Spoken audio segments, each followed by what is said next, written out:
오래 기다리셨습니다. 오늘의 제품 리뷰, 오늘의 주인공 파나소닉의 플래그십 미러리스 카메라 루믹스 GH5입니다. 크롭 없는 4K 60프레임, 4K 10비트 촬영이 가능하고 GH 시리즈 최초로 우측 손떨림 방지 기능이 바디에 들어갔다는 점 정도가 가장 큰 변화점이라 볼 수 있겠습니다. 로우 패스 필터가 제거된 2030만화소 뉴 라이브 모스 센서에 뉴 비너스 엔진을 탑재함으로써 모하레 현상을 최소화하고 전반적인 이미지 품질과 성능 향상을 이뤄낸 마이크로 포 서드 카메라입니다. 최대 ISO 값은 25600, 셔터 스피드는 8000분의 1, 초당 12장 고속 연사가 가능하고 AF 포인트는 225개로 49개였던 GH4보다 훨씬 더 많아졌습니다. AF 방식은 DFD, 기존의 컨트라스트 방식보다 좀 더 진보된 AF 기술이죠. 물론 이전 GH4에도 들어갔던 기술입니다. 그런데 이 카메라의 AF에 대해서는 사실 전 할 말이 많아요. 조금 이따 설명드리도록 하겠습니다. 제품 가격은 약 220만 원, 기존 GH 시리즈보다 약 100만 원가량 비싸졌습니다. 크기는 가격만큼 커졌습니다. 그리고 두꺼워졌죠. 마그네슘 합금 바디로 제작이 됐고 방진 방적 설계는 기본, 영하 10도에서도 무리 없이 촬영 가능한 카메라입니다. 물론 제가 영하 10도에서 실험해 보진 않았어요.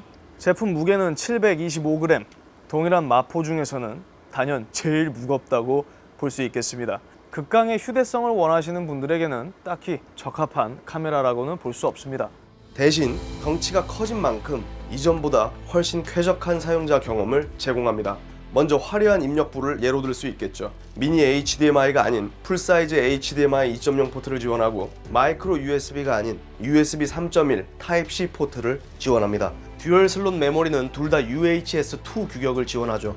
메모리 전송률이 빠르다는 건 그만큼 작업 시간을 단축시킬 수 있다는 겁니다. 배터리 또한 큽니다.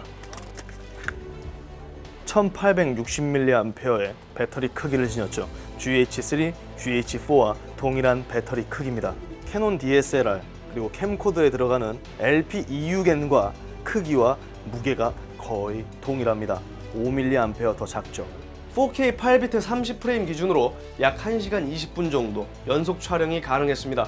어떠한 제한도 없어요. 오버히트 같은 걸 말하는 거예요. 이전에 있던 내장 플래시를 빼버리고 그 위치에 방열판을 박아 넣었습니다. 덕분에 보다 안정적인 비디오 촬영이 가능해진 거죠. 조작부는 이전에 없던 AF 조이스틱이 생겼습니다. 나머지는 이전과 크게 다름없습니다. 직관적이고 편리한 사용감을 제공하죠. 단점이라 한다면 디스플레이 버튼이 애매한 위치에 달려 있다는 것 그뿐입니다. 2.0 펌웨어로 잠금 기능이 생겼으니까 넘어가겠습니다.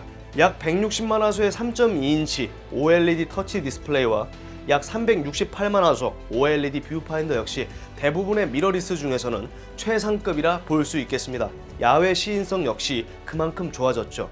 여러 구도로 편리한 촬영이 가능한 프리앵글 디스플레이는 셀카 찍을 때도 좋고 포커스 피킹도 지원하기 때문에 초점 잡기도 좋죠. 그 외에 블루투스, 와이파이 기능은 덤입니다. NFC, GPS, 유선 충전 기능들은 탑재되지 않았습니다. 제품 내 UI는 다른 파나소닉 카메라들과 큰 차이 없습니다. 기존에 제가 다뤘던 파나소닉 카메라 중에서는 캠코더 빼고 가장 카메라 같은 느낌을 주는 바디였어요. 그러니까 예전에는 좀 장난감 같은 느낌을 줬다면 이제는 진짜 이거는 카메라다 라는 느낌을 줬다는 거죠.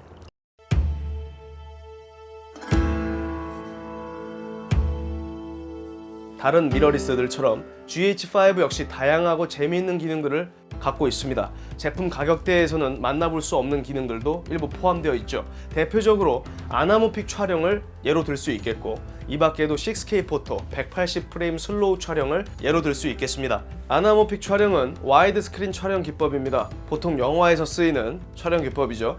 그에 따른 아나모픽 렌즈도 당연히 필요하고요.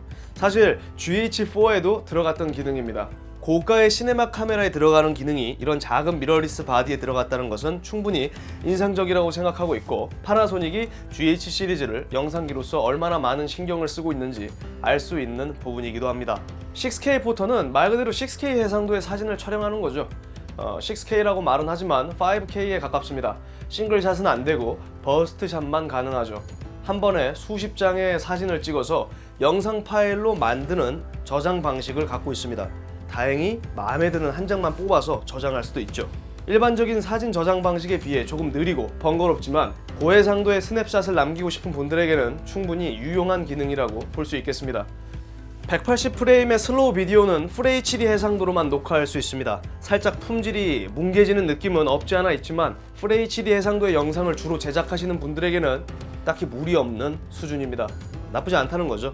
이 밖에도 자체 영상에서 주밍, 패닝 효과를 줄 수 있는 라이브 크로핑 모드나 결과물의 심도를 자유자재로 바꿀 수 있는 포스트 포커스 기능 등이 포함됐습니다. 기존의 파나소닉 카메라에서 갖고 있던 대부분의 기능들은 전부 갖추고 있다고 보시면 되겠습니다.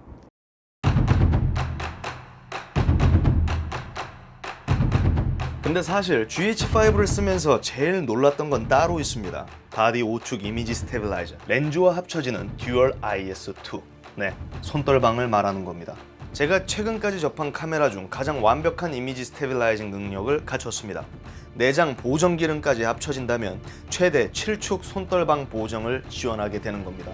사진 같은 경우에는 정말 낮은 셔터 스피드 속에서도 안정적인 결과물을 뽑아주죠. 당연한 이야기지만 타사 렌즈를 물렸을 때 듀얼 IS2 기능은 활용할 수 없습니다. 그래도 바디 손떨방 자체가 훌륭하기 때문에 예전보다는 훨씬 안정적으로 촬영할 수 있게 됐다는 건 참 고마운 일이 아닐 수 없습니다. 마이크로 포서드 카메라, 그 이전에 파나소닉 카메라를 생각하면 떠오르는 게 딱 하나 있습니다. 바로 노이즈죠. 고감도 노이즈는 말할 것도 없이 안 좋았습니다. 이제는 좀 나아졌을까? 이제 궁금하신 분들도 계실 겁니다.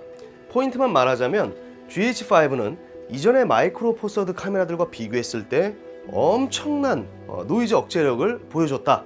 이렇게 단정지어서 말하기에는 조금 힘들 것 같습니다. 여전히 눈에 밟히는 건 사실이니까요. ISO 3200까지는 쓸만한 품질의 이미지를 제공했고 실질적으로 이 정도 수치면 웬만큼 어두운 곳에서 촬영을 해도 문제가 없는 수준이라고 볼 수 있겠죠.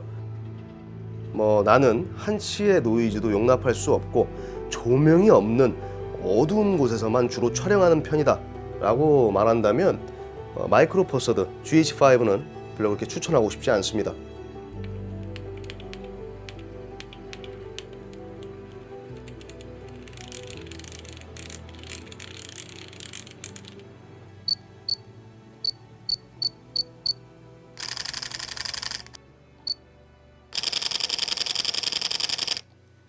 많은 분들이 제게 이런 질문을 하셨습니다. GH5 사진은 어때요? 저 사진기로 쓰고 싶어요. 아마 이런 질문을 하시는 분들은 대부분 이제 카메라에 입문하시는 분들이실 겁니다. 아마 그러실 거예요. 그분들한테는 저도 고수거든요. 어쨌든 GH5에게 사진이란 GH5를 떠나서 마이크로 포서드의 사진은 사실 취향과 또 용도에 따라 극명하게 호불호가 갈릴 겁니다.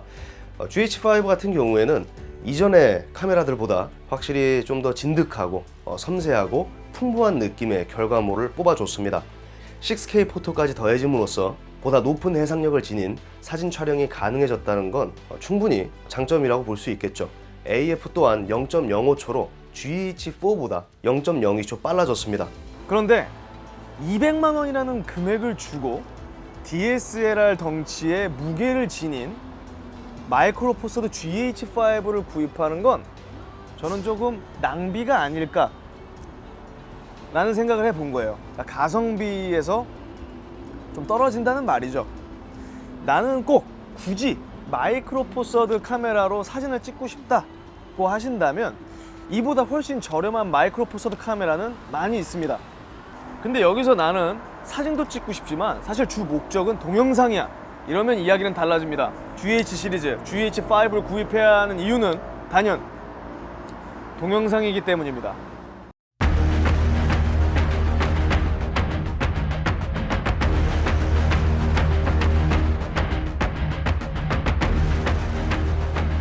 처음에 말씀드린 것처럼 GH5는 4K 녹화가 가능한 녀석입니다. 크롭 없는 4K예요. 그리고 4K 60프레임 녹화가 가능하죠. 현재 어떤 미러리스에서도 만나볼 수 없는 기능들입니다. 근데 여기서 끝이 아니죠. 세계 최초로 10비트 촬영까지 지원합니다. 보통 외부 레코더를 활용해야만 10비트 촬영이 가능했었는데 GH5는 자체적으로 10비트 레코딩을 지원한다는 겁니다. 8비트는 256단계, 10비트는 1024단계로 약 4배가량 더 많은 컬러 데이터를 저장할 수 있습니다. 데이터 크기가 큰 만큼 더 풍부하고 멋진 결과물을 남길 수 있다는 말이 되겠죠. 컬러 그레이딩, 색 보정도 그만큼 수월하고요. 태현 씨, 뒤지네. 약 10만 원을 지불하고 사용할 수 있는 브이로그는 당연히 지원하고 있고요. 지난 9월 2.0 펌웨어 업데이트로 4K HDR 촬영까지 가능해졌습니다. HLG 모드가 추가된 거죠. 하이브리드 로그 감마. 동일한 세팅 값으로 브이로그와 비교했을 때 전반적인 영상 밝기가 살짝 어둡게 찍히지만 그만큼 확실한 개조 표현으로 보다 선명한 느낌의 결과물을 담아낼 수 있었습니다. 당연히 그만큼 노이즈는 더 적게 느껴질 수밖에 없었고요. HDR이니까. 브이로그, HLG뿐만 아니라 기존의 다양한 픽처 프로파일은 그대로 지원하고 HEVC 등 여러 영상 포맷과 IPV, 올 인트라 압축 포맷도 모두 지원합니다. 이만큼 사용자의 선택폭이 넓은 미러리스 카메라도 현재는 없죠. 이것 또한 장점이라고 볼 수 있겠습니다. 아니 인식은 해. 인식은 하는데 초점을 못 잡아? 초점을 느리게 잡아. 마지막으로 또 한 번 놀란 점이 있습니다. 이번에는 좀 부정적인 이야기를 다뤄볼까 해요. 바로 느려터진 AF 오토 포커스입니다. DFD, Depth from Deep Focus. GH5뿐만 아니라 이전 GH4에서도 그리고 최근 출시되고 있는 카메라들도 이 DFD 방식을 사용을 해요. 그런데 GH5 같은 경우에는 단지 새로운 비너스 엔진으로 6배 향상된 거리 측정 속도를 지녔다는 게 파나소닉 측의 설명이었습니다. 결국 AF가 더 빨라졌다는 말입니다. 얼굴, 눈동자, 인식은 당연히 지원은 하죠. 근데 문제는 인식만 한다는 게 문제입니다. 최근 사용했던 카메라 중에서 이렇게까지 사용자를 모욕하는 AF는 처음 봤어요. 제가 이 AF를 좀 더 개선을 해보고자 굉장히 많은 노력을 했습니다. AF 반응과 속도를 조절을 할 수가 있어요. 세팅이 가능하다는 겁니다. 근데 아무리 제가 노력을 해도 고쳐지지가 않아요. 물론 좀 개선은 되겠지만 여전히 느리다는 겁니다. 생각을 해보세요. 200만 원짜리 바디인데 100만 원짜리 캐논, 소니의 보급기보다 AF가 더 떨어진다는 것. 이거는 조금 아니지 않나 라는 생각을 갖게 만들었습니다. 그러니까 가격대 한참 떨어지는 수준의 AF 시스템을 갖고 있다는 거죠. 맞았냐? 안 맞았지 이 개. 이제 슬슬 마무리를 지어야 될 것 같습니다. GH5는 아마추어뿐만 아니라 프로에게도 충분히 어필할 수 있는 카메라입니다. 한 가지 사견을 덧붙이자면 파나소닉은 그 파나소닉 특유의 그 감성이 있습니다. 카메라 브랜드마다 그 베이스 값이, 고유 값이 다 다르잖아요. 그 느낌이라는 게. 파나소닉 같은 경우에는 다큐, 시네마틱 감성이 굉장히 잘 우러나와요. 그래서 개인적으로 정말 좋아하는 브랜드 중 하나입니다. 나에게 AF는 딱히 필요 없는 기능이다 라고 하신다면 두말할 것 없이, 고민할 것 없이 제품을 구입하시면 될 것 같습니다. 4K 미러리스 중에서는 저는 가히 탑이라고 말하고 싶네요.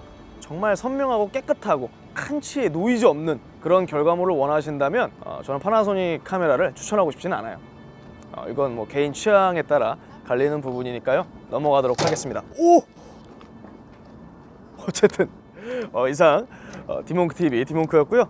전 다음 영상으로 또 찾아뵙도록 하겠습니다. 시청해주셔서 감사합니다.